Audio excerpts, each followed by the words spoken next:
Previously on Living in Alignment. Somebody taught me. Right. Practicing. It wasn't just okay? one. Okay. It's called growth. All right. Okay, my bad. Right on my knees, down on my feet. You should be happy. Okay.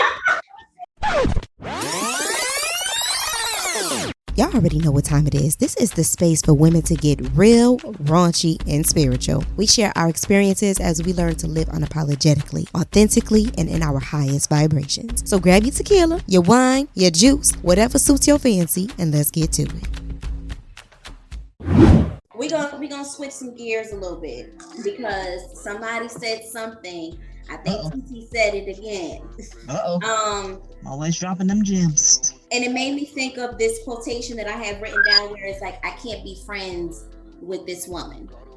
Or I can't be friends with women. I know someone that's like that. You said women turn against each other? Yeah, and they compete for the D. They compete for the D. Right, and next thing you know, we compete. So I seen something on Instagram and the girl was like, how can women make comments such as, I can't be friends with other women. I can't be friends with girls. Me and girls don't get along. Mm-hmm. She was like, that sounds like some internalized misogyny there, sis. She's like, because what can a man do for me? Because can no man talk to me?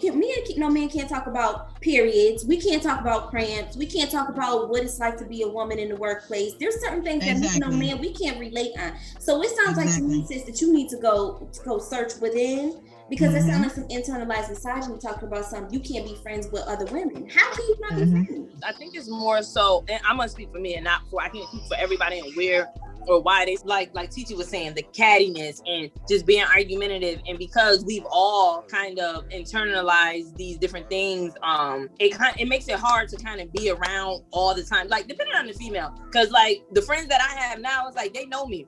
I'm not the female that you're gonna call every day and have a conversation with. That's just not me. Like, I got shit going on. I'm doing shit, but I'm not missing no event. If you ever, down and out, you need some money, you need your rent paid, I got you. But I was just never the friend. Like, I get annoyed when my fucking phone rings. Like, I straight have an attitude. I don't give a fuck who it is. Like, I'm off red if I have an attitude, because it's like, yo, I'm doing shit all day. So it's like, it's an interruption. Like, if you text my phone, or you damn sure don't call me. Or it's like, like, I don't know. I have a different relationship with all my friends. Like, my college friends, we check in with each other, but we haven't seen each other in probably I moved in my house and they came down. We haven't seen each other since last year.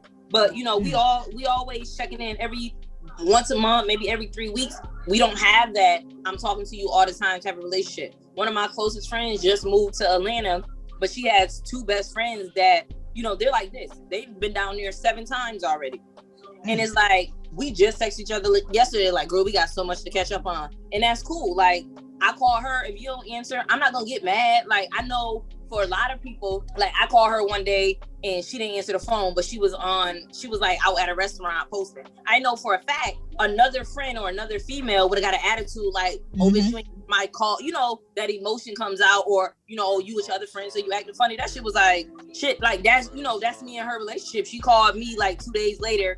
I was doing something with the kids, bitch, I don't even feel like talking. Like, we've been doing it for like a month and a half. And last night, we like, oh, bitch, I can't wait to call you. I gotta tell you so much shit. And it's like, that's how I have to have relationships with females. Like, I can't have a relationship where it's like we're always together, or females that always want to call and you want to talk about certain shit. It's like, that's not the friend I am. So when I used to say it was more so towards that, because shit, the dudes that I knew, they wasn't hanging out like back then. Now they be on some more other shit, but like they wasn't hanging with their friends all day every day. Like, I'm trying to go with the bitches. Like, I'm going with the bitches. They wasn't doing that. So to me, when I was referencing it, it was more so referencing the point where it's like, I don't need to be in a clique, or I don't need to be talking about or trying to go shopping, or, just talking about the shit that we enjoy doing.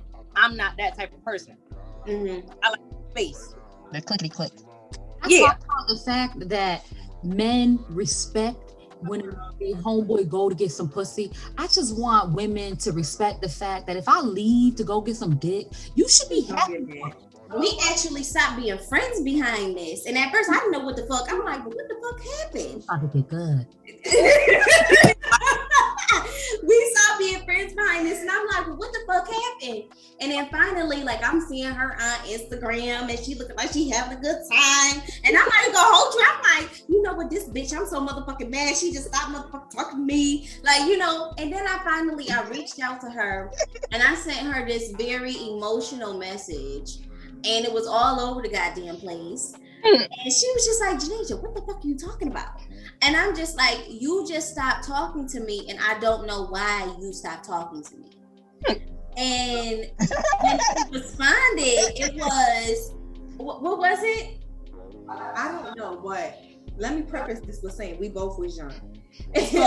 We both was young, and my problem is I don't know how to directly have conversations with my friends. So when I'm upset about something, I'm upset. I don't want to talk to you. We not talking about it. I don't remember exactly what was said after, like what our conversation was, but the gist was that I was trying to hang out with you, girl, and you left me.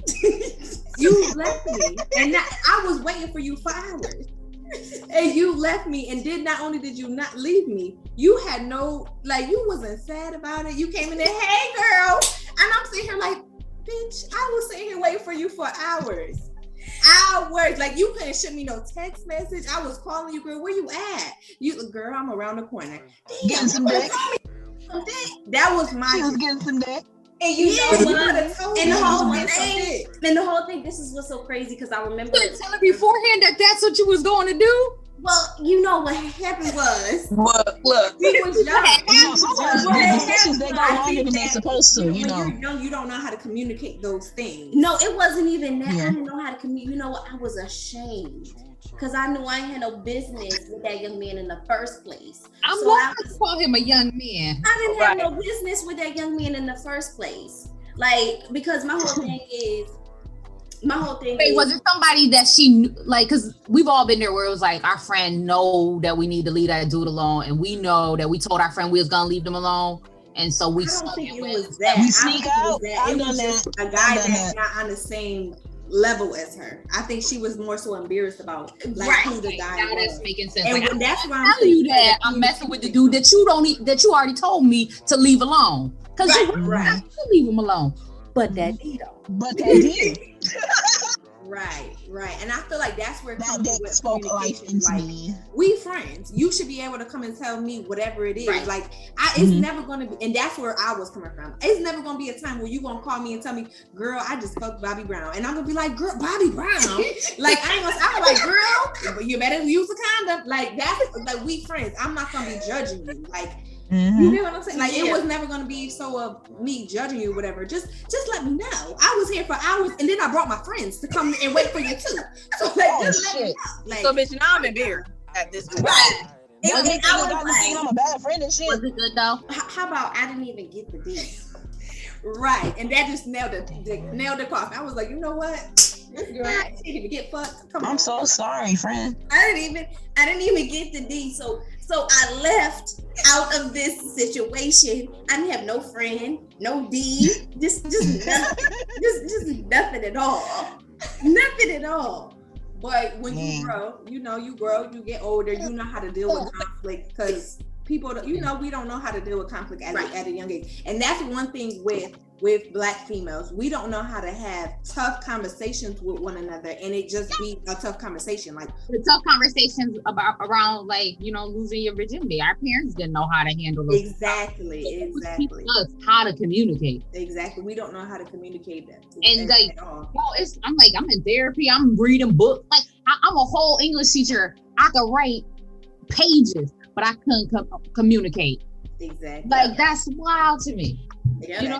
So nobody, and like the thing though, even when we getting back to like the topic of like misogyny and everything, like all of these things were taught to us through the society, or like especially religion. I love God, but everything that they be preaching in them pulpits don't be adding up to the God that I know. I had a boyfriend and he was trying to get me to be submissive and to be a lady of God and all this stuff. And I'm like, well, so you're going to have to put a ring and change my name, sir, for me to submit to you. That's exactly.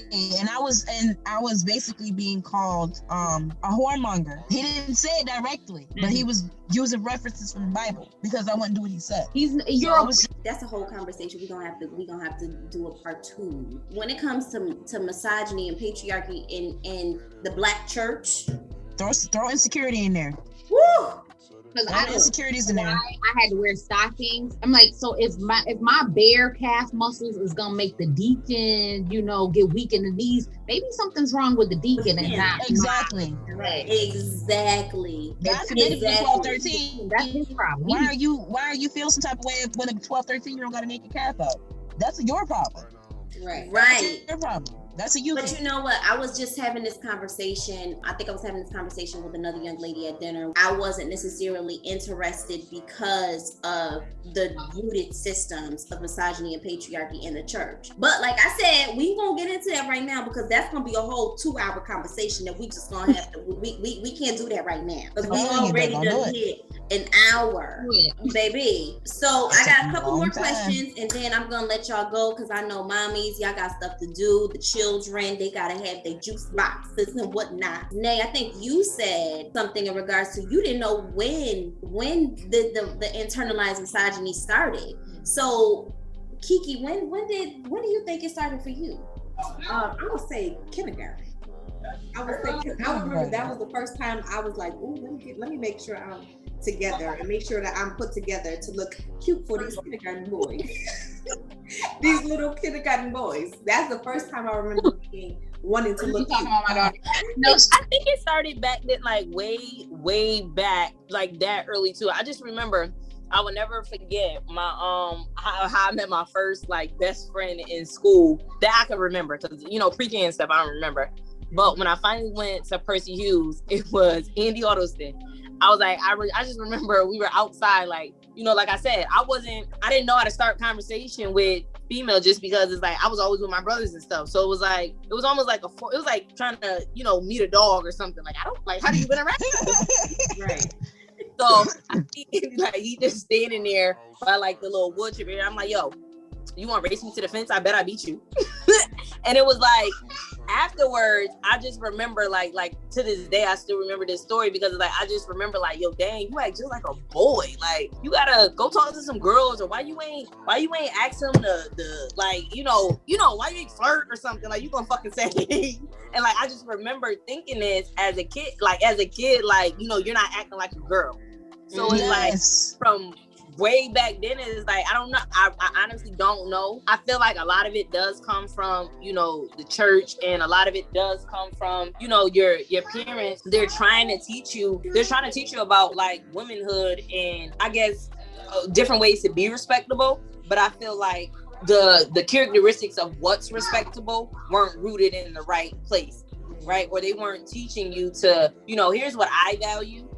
You have to come up with the things that you value about yourself and how you want to represent yourself. It's not based off of what other people think, but based off of, the values that you want to have for yourself. And that's how you character yourself. Those conversations were never had. It was just like, it's this little bucket of stuff that whoever came up with, and then it just on you. So as you grow up, everything is just, I can't have too much skin showing. I can't date too many boys. I can't date multiple boys at the same time. I can't be doing this, or I can't be doing that. I got to make sure I'm covered up, or I have to make sure, I'm speaking eloquently in a certain way. Yes. After my hair is done, it's like you kind of internalize all these different things without realizing where the hell they coming from, or if what, it's just interesting because I was raised by my dad, and like the things that he was doing to try to teach me in order to protect me, you know what I mean, as my father, like, oh, boys only want one thing, or so then I took that as being sexy is powerful to me, and so I know how to use it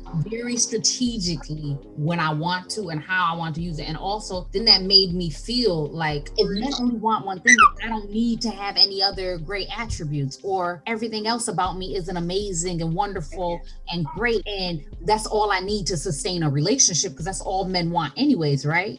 Exactly. But none of that is true. But none of that is true. I could have internalized just by my father trying to protect me, because I'm his only daughter. So I get where he was coming from. Right. Like, again, so I just don't want this to be like we bashing Black parents. They taught us what they knew. What they knew. Right. Yeah, And I it's not a think bad thing. It's an awakening. respectability politics actually comes into play here. And what a lot of people don't know, women's respectability politics actually was rooted in the Black church, and that was rooted in racism. Racism is sexism, and then a combination of the two. And that's what a lot of people don't. Oh, we're saving that for another day. We are. But I had to say it because, you know, it's just the fact that, like Nate said, what you should do, how you should do it, how you should speak, what you should wear, how you should talk, how you shouldn't speak, you know, those type of things. That's all rooted in those respectability politics, that was actually perpetuated onto us. And I just think that it's so interesting that now, even as progressive women, because I think all of us are very progressive, even as progressive women, we like, well, damn, I gotta untangle these things that were taught to me by my parents or whomever we were raised by, because this shit don't make no sense. It's a complete rewiring. Like I really have to rewire my brain, and it's a process. I'm learning how to communicate better. Let me ask you ladies this. How have you internalized misogyny? Like, how had you had to check yourself like, girl, you sounding real sexist right now? I do that still to this day, because times where I would feel that I would show too much skin, and that I often used to over-sexualize myself, because I knew for a fact that that's what the boys were thinking, and I didn't want that attention on me. Okay, so Nay, my entire ass is on Facebook right now, like the entire ass. Me and my kids. Let me go look. The orange bathing suit. If you swipe left, whole ass, like it's the entire ass. Like to me, that's a nice ass. It's a nice ass. I'm working on squat. To me, it's like it's not about y'all. Like, it's certain things that, you know, I've been big all my life, so it's like, yo, this is the stuff or the looks that make me feel good. Like, I want to look in the mirror and I want to feel like, dang, I look good. It's not about you. You're gonna look at me regardless. Mm-hmm. Exactly. They talking about this professional dress is, you know, inappropriate, but it's like, you know, it's not about you. So my thing on the dressing is like, yo, yes, it's a time and a place, and it's a style for different environments. Like, I do believe that, just for the simple fact that it's more of a neatness type of thing, you know, like a situation. I'm not gonna wear a crop top to work just because it doesn't fit a professional setting. You know, I think twice about wearing hoodies just because it's something in athletic wear. It's like, now I'm a little bit more comfortable with it, but I just feel like it's more of a style thing, not necessarily like how much skin you're showing. But anyway, nonetheless, me, when it comes to dressing, y'all don't get, listen, I'm not thinking twice about it. Everybody knows me, and not only me, but me and my kids are naked 90% of the time. The only reason why they got clothes on right now is because we just came in from outside. That's it. Done. Okay, so tell me, how have you internalized misogyny? I feel like a lot with the dating. I have to check myself, or I had to check myself a lot, as far as like, I know how we date, or how I date was the number one thing. Like, I would never date more than one boy at the same time. And it was more so like my downfall. It's like, I wanted you to know, men to know, like, I was that. I'm like, so I'm not dating, you know, I'm not dating more than out the title. You know, I'm committed and I'm all for you. All your eggs in Not one only was basket. that stupid as hell, it doesn't allow you to actually get to know a person. So it was like, you know, I'm trying to be and internalize all these things that a woman is supposed to do and be respectful. It's like, no, you should have been doing the exact opposite. So I know for me, that's one of the biggest things that I kind of check myself with. It's like, yo, that whoever taught you that, or whatever you picked that up from, no, you date. Now, I do believe that it should be clearly communicated. Like, look, we're dating, which means I'm dating, you know, until we figure this thing out, until we have an agreement, a commitment, some type of understanding. I'm dating to see what I want to experience. So for me at this stage right now, I feel like it's a lot of like relationships, and just how I kind of been so focused and trying to mold myself and try to be so pleasing to men. It's kind of unraveling that and really seeing, you know, you learn this, but where is it rooted from? And should it stick or should it go? And I kind of really approach everything like that. Like, I was just having a conversation with my mom and them, because my son asked me why. So you already know, in a Black household, you tell your kid to do something, ain't no, you know, ask no questions, ain't no say nothing back. It's just, because I said so. And I'm like, and we were at Sunday dinner, so the whole family there, and I'm like, no, I don't teach him that, because I want him to know, to be inquisitive, to ask questions. So it's the same thing with these misogynistic, type of mindset. It's like, okay, I remember you guys saying it, or I caught myself doing something, but where did it come from? Does it have a purpose? And if it doesn't have a current purpose, that shit gotta go. And stuff like, you can only date one person, or, you can't dress sex. All of that shit gotta go. It has no purpose. I ain't fucking none of these.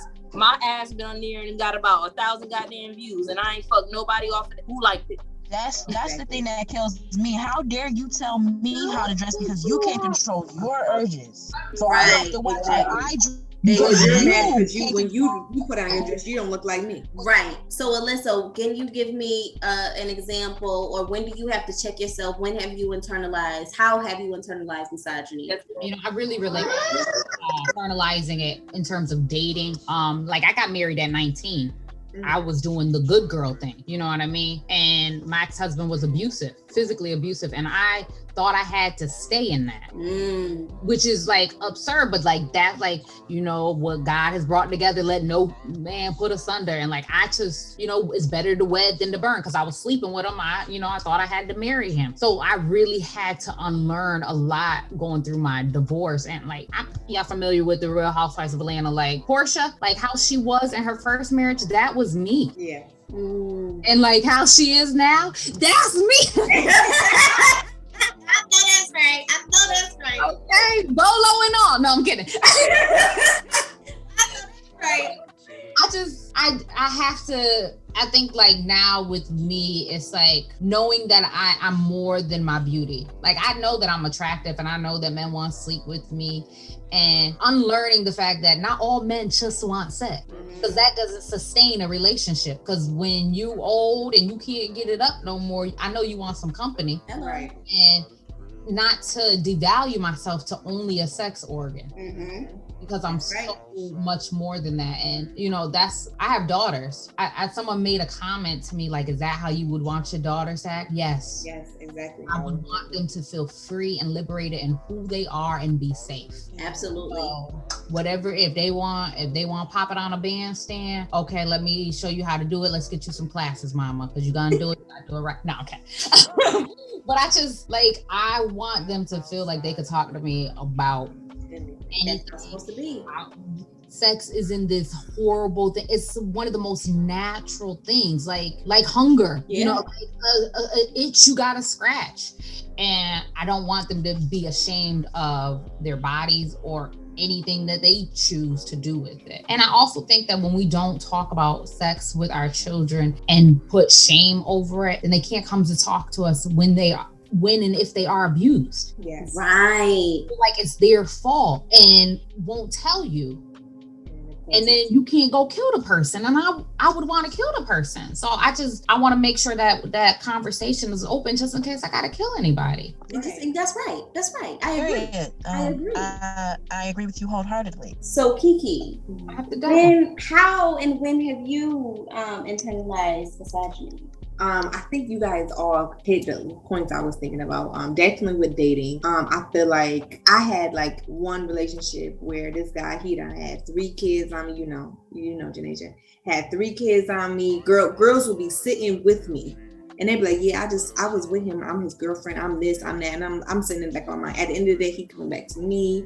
I don't care, whatever, just dumb. She was young. No, it's not dumb. It's not dumb because that was the ride or die. That was that ride or die mentality that you had. Like I'm the ride or die girl. Like, listen, dumb. And now I'm thinking, like, I don't even know me. I don't even know what I like.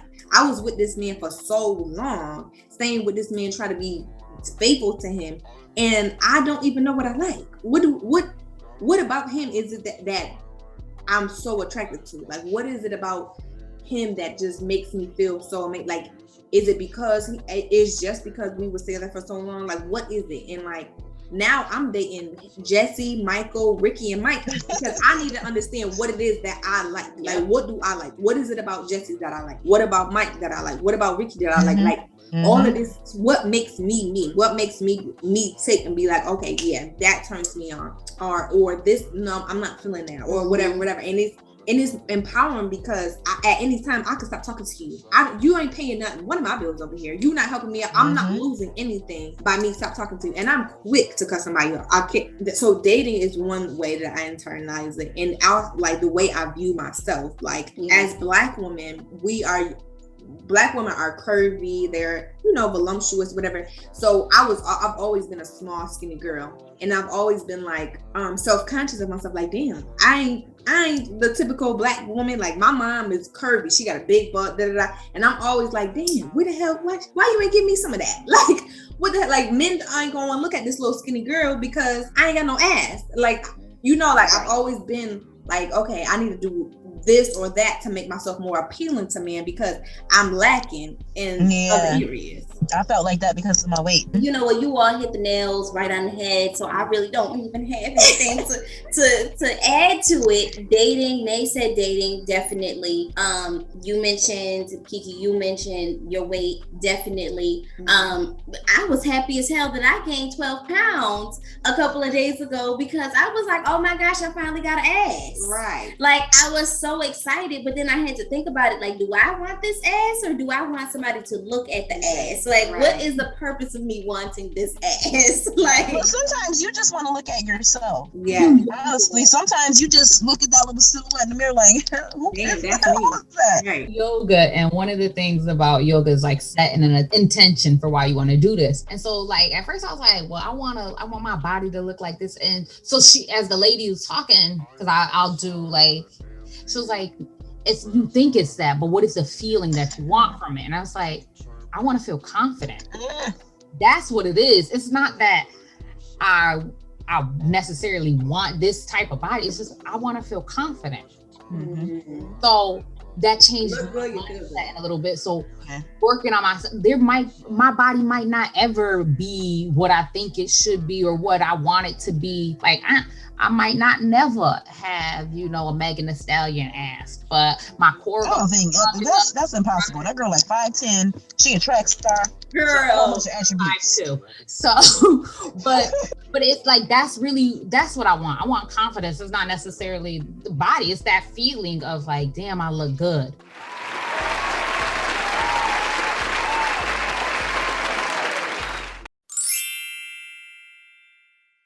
So we're about to wrap up. I thought about Lori Harvey, and she was also another reason why I wanted to do this podcast as well, because they was coming at Lori.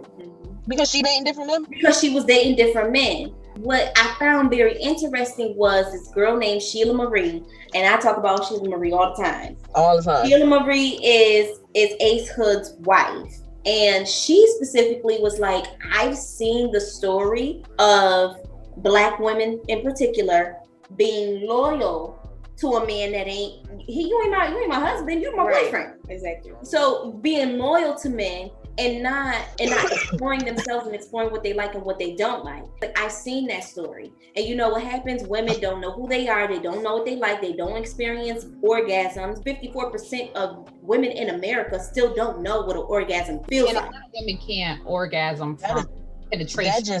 Exactly. A lot of women need foreplay, but that just amazes me. And she was like, this is a new story and I like it here. I like it here. And I was like, you know what? I like it too. I am all for the liberation of women exploring who you are and exploring your sexuality. Do what you want to do, what feels best for you. Just be safe. That was another thing that I thought about when I put together these questions. Hey girl, did you know that this podcast was a part of a larger empire? Yes, this podcast is a leg of Alignment Home and Lifestyle, a self-development and lifestyle brand providing women like you with experiences and content that empowers you to cultivate a healthy relationship with yourself so you can lead a life that is happy and in alignment with your highest vibration. Along with the podcast, Alignment Home and Lifestyle offers shadow work journals such as our best-selling Let That Shit Go journal, the first ancestral-based journal designed to be burned. We also offer holistic interior consultations for optimal living and so much more. If you are interested in more of Alignment Home and Lifestyle's work, head on over to alignment.com life.live. Now, let's get back to the show. So we have all talked about like how we have internalized misogyny. How do we stop it? And how do we stop ourselves when we try to do it to other women? These conversations right here, talking about what it looks like so that we are aware of it. Because the first step is identifying what the problem is. So you can identify what the problem is, okay, and you can think about it so that you're not making a mistake moving forward. And you know what it looked like. Each one of us have different examples of it. We talking about it in different ways, letting us see different perspectives. So okay, I'm sitting back thinking about, okay, I didn't even think about it how she said it, or I didn't even think about it that way. Okay, I'm doing it this way, let me not do it that way. You know, like it's these conversations right here that make it so it stops. And what we teach the next generation. Exactly. Because we are in an age where we have access to new information, so we can teach our kids better stuff. I think that's happening a lot now, especially, you know, we're the generation that kind of has the split, right? So we still have those old school teachers, but we also right in the middle of these goddamn kids now. They don't know shit. They don't know shit. They don't go by none of the they just out here on a whim. So I feel like we're in a unique place where it's like we still got that traditional kind of foundation and kind of know those, you know, rules, but we also have that ain't no fucking rules kind of embedded in us too. So it's kind of finding that bridge, and people are realizing that a lot of the shit was based in, you know, slavery, or, you know, just things that survival things that we picked up and are starting to question it more. And okay, like, you know, a lot of our grandparents and great grandparents, they're gone. So now it's not me trying to convince, it's different trying to have a conversation with an 80, 90-year-old. They ain't changing their mind. They said what they said, and that's it. Versus, you know, me and my mom, we have conversation. Like, that's my girl. Like, so, you know, it's a lot easier to kind of have those conversations and, you know, bounce off of each other, where we can do that now. And we're in a space to kind of train up the next generation. Like a lot of us said, you know, we talk to our kids differently now. All of the, you know, the rules are kind of out the window unless it makes sense, because certain shit made sense. Like there was a reason why, you know, your grandparents or your parents were telling you certain things, but some stuff they didn't even know why the fuck they were saying it. They was just, you know, following it.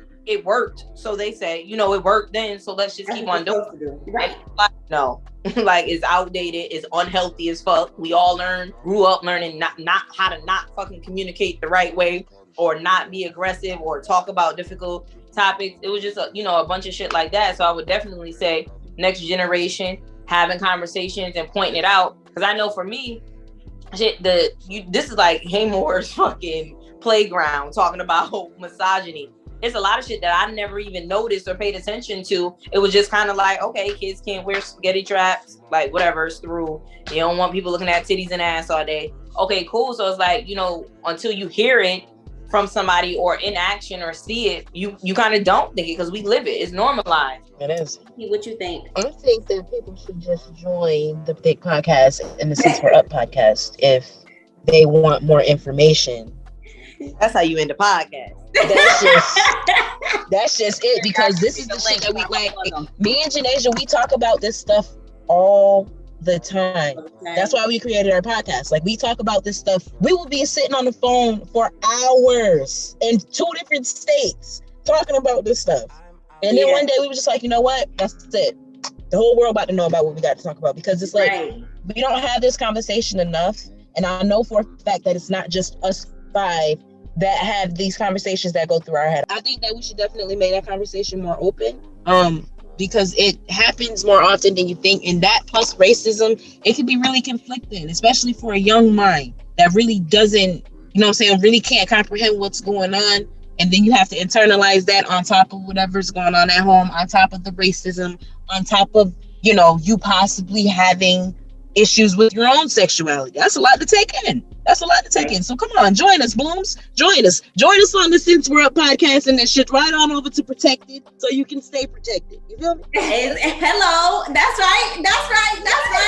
So I think my last comment, honestly, for me, one way that I check myself every single day when I'm speaking to another woman is I call her a fucking woman.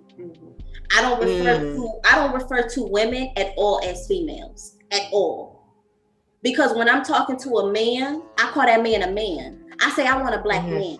I say I want a man. I want a beautiful man. I want a brown man. I noticed that when it comes to us, we call each other this term female. I'm a rhetorician. So by trade, like that's what I look at. I look at words. So some people be like, girl, it's not that serious. Yes, to me, it is that serious, because when you say the word female, you're stripping me down to just my biological factors, and that's it. Because a dolphin could be a female. A dog can be a female. A bird could be a female, but a bird can't be a woman. A dolphin can't be a woman. A dog can't be a woman. They don't experience womanhood in the same way that I experience womanhood. They don't experience womanhood at all. Right. So okay, I got you.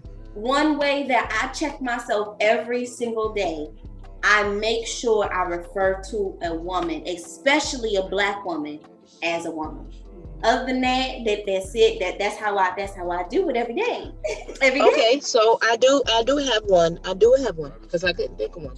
I'm trying my hardest to refrain from using the word bitch, but it's hard because sometimes it can be used as a term of endearment. And I love the word bitch. Like, that's my favorite. That's what I'm saying. Like, I try to, because you know when you got tea, sometimes bitch is really the only thing that you can say, like, bitch. I don't know if I'm gonna stop using bitch. I'm proud of y'all though. That's what's up. I'm trying to not use those words. Somebody can take it away because of the way that they're my word. They can be a rhetoric like you. Like, I can't just be like, bitch to you, because you're gonna look at me like I'm stupid. I can't do that. You're gonna be like, hold up, TT. Now, we've never talked to each other like this before. So I'm so comfortable with calling me a bitch now. Well, ladies, thank you so much for just participating in this conversation. I really appreciate it. Do you all want to plug in your business names really quickly? BeSure.com. All right, be sure. Okay. Instagram. Period. So Since We're Up website, Instagram at Since We're Up, Twitter, other Instagram page, my modeling page, that model_Teddy. You can find me at AlyssaRoseLLC.com, and I'm Miss Teacher Lady on all major platforms: Instagram, Twitter, YouTube, and all that jazz. All right.